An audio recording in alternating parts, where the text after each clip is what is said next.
राधे राधे मित्रों, आइए आज हम लोग श्रवण करेंगे वत्स द्वादशी कथा। भाद्रपद कृष्ण पक्ष के कृष्ण जन्माष्टमी के 4 दिन बाद आने वाली द्वादशी तिथि को वत्स द्वादशी कहा जाता है। वत्स द्वादशी को वच्छवासर भी कहा जाता है।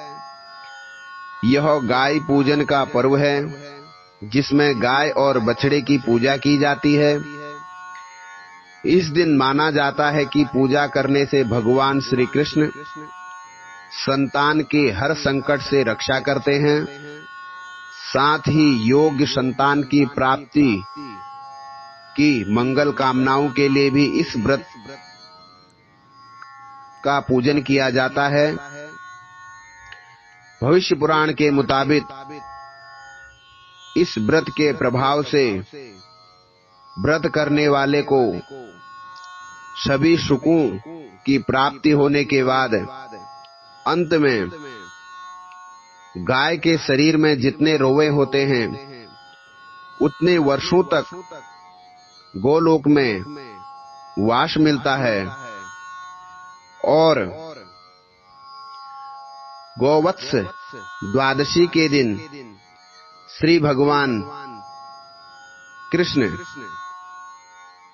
भाद्रपद के कृष्ण पक्ष की द्वादशी को पहली बार जंगल में गौओं को चराने के लिए गए थे।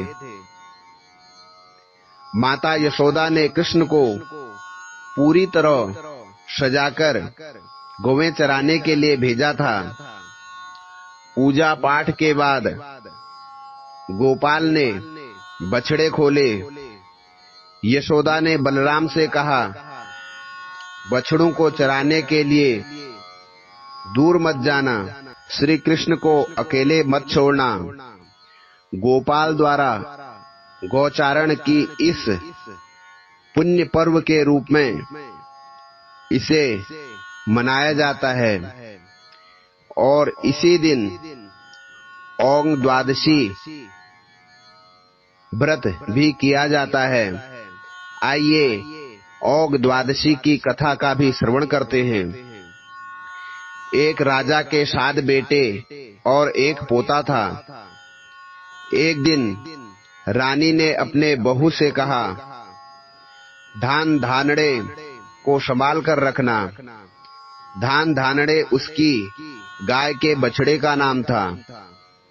सास के समझाने के बाद भी बहू उसे बछड़े को न संभाल पाई और वह बिछड़ गया और राजा के सब कुएं तालाब सूख गए। तब रानी ने बहू को उसके पीहर भेज दिया और उसका बेटा अपने पास रख लिया। 1 साल तक उसके तालाब और कुएं में पानी नहीं आया। तब राजा ने पंडितों को बुलाकर पूछा कि इनमें पानी किस प्रकार आएगा। तो पंडित बोले कि बड़े बेटे या इकलौते पोते की बलि देने से पानी आ जाएगा। तब राजा ने अपने इकलौते पोते की बलि दे दी। बलि देते ही कुएं तालाब पानी से भर गए। रानी ने बहू को भी पीहर से वापस बुला लिया। इसके बाद औंग द्वादश आई तो सब लोग बोले कि अपने तालाब पर ही धौंक मनाने चलेंगे।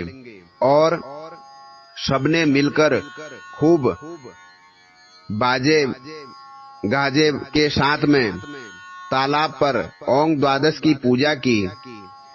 पूजा के बाद बहू ने रानी से कहा कि अब तो अपने पोते को बुला लो।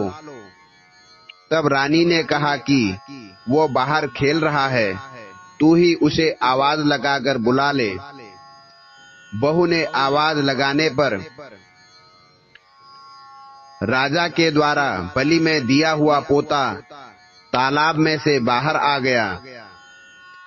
तालाब के बाहर आते देख सास बहू एक दूसरे को देखने लगी और बहू के बाहर खेलने वाली बात पूछने पर सास ने बलि वाली सारी बात बताकर बहू से कहा, यह तो तेरे ही भाग्य का फल है। ओंग द्वादश माता ने शत रखकर तेरा बेटा वापस दे दिया है। अपना पोता वापस पाकर राजा ने सारे नगर में ढिढोरा पिटवा दिया कि सब बेटों की मां को ओग द्वादशी करनी चाहिए। बेटे होने का, बेटे के ब्याह होने का उद्यापन करना।